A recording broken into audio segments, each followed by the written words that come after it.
pada tanggal 14 Februari 1946 yang dimana berbagai himpunan rakyat di Sulawesi Utara berusaha merebut kembali kekuasaan atas Manado, Tomohon, dan Minahasa yang ditandai dengan penurunan dan perobekan bagian biru bendera Belanda. Peristiwa ini dilatar belakangi oleh berita proklamasi kemerdekaan Indonesia pada tahun 17 Agustus 1945. Proklamasi kami, bangsa Indonesia, dengan ini menyatakan kemerdekaan Indonesia. Hal-hal yang mengenai pemindahan kekuasaan dan lain-lain diselenggarakan dengan cara saksama dan dalam tempo yang sesingkat-singkatnya. Jakarta, 17 Agustus 1945,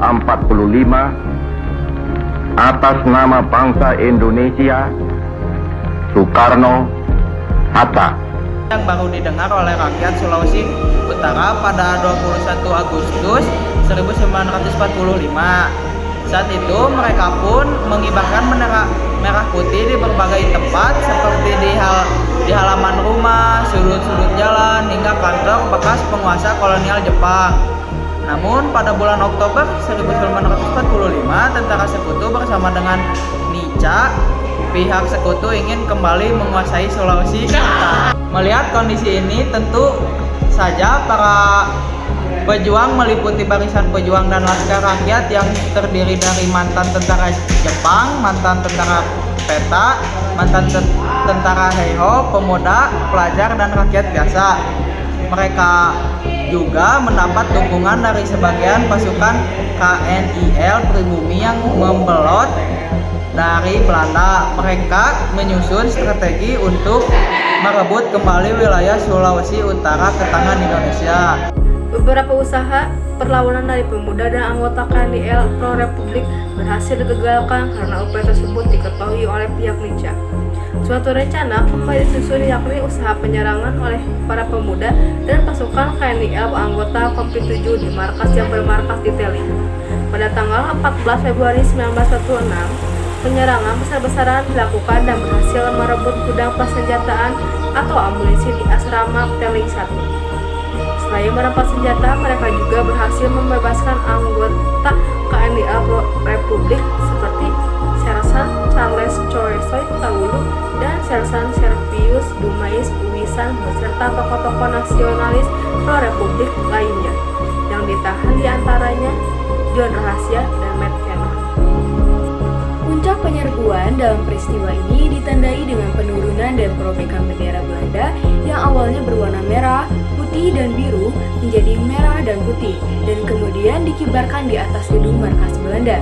Kejadian dalam sejarah peristiwa merah putih ini diberitakan secara berulang lewat siaran radio dan telegraf. Tak berselang lama, pada bulan Maret 1946, kapal perang Belanda Piet Hein tiba di Manado dengan membawa pasukan sekitar 1 batalion. Kedatangan mereka itu disambut oleh pasukan KNIL yang berpihak Belanda. Pihak Belanda mengundang para pemimpin Indonesia untuk melakukan perundingan pada tanggal 11 Maret 1946. Namun ternyata tujuan Belanda melakukan perundingan yaitu untuk menahan para pemimpin Sulawesi Utara untuk menyebabkan melemahnya para pejuang rakyat Sulawesi Utara. Pada akhirnya Belanda berhasil kembali menguasai wilayah Sulawesi Utara. Berikut dampak dari peristiwa Merah Putih di Manado. 1. Menunjukkan semangat juang mempertahankan kemerdekaan Indonesia. 2. Menginspirasi rakyat di daerah. 3. Berhasil menentukan aksi kudeta militer dan aksi presisi politik yang berdampak secara nasional dan internasional. Yang keempat, semua pejabat Belanda Nika dan KNL ditangkap lalu diprotestasi ke Moratai. Yang kelima, peristiwa ini berhasil menggagalkan aksi Belanda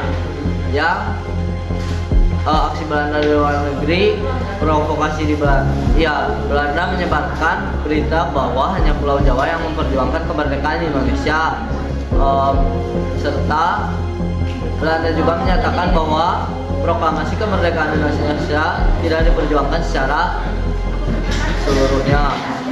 Yang keenam, rakyat juga mengalami kesulitan ekonomi dan sosial akibat perang. Sekian pembahasan materi peristiwa Merah Putih di Manado. Semoga dapat dimengerti dan menambah ilmu ya teman-teman. Terima kasih.